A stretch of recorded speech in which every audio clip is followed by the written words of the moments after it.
everyone. Today we will be covering a very powerful feature in Excel. We will be taking this table and converting it into this.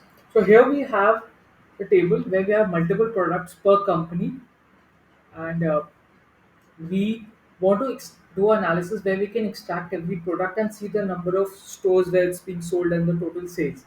So we can just select this entire table, go to data from table in range.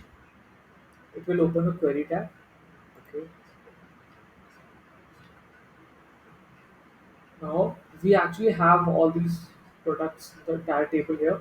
We'll go to transform. We'll select the products column. We'll go to split column by delimiter.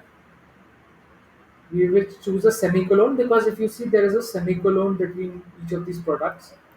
We will use the advanced option into rows and press OK.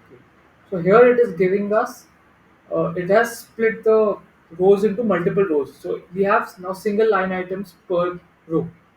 So now we want to do a aggregation of this. So we'll go to group by and we will select advanced. We will type in first count of companies selling it. Then we'll add another aggregation total sale and we'll select the sum and of the press OK. Here we've got the table. We can sort it from here descending and we'll now go back to the Excel sheet. We use close and load to. It will open a tab here. We'll use existing worksheet. We can put it here. And if you see, we now have the table which is matching over here. But the most powerful feature over here is that this is a dynamic table.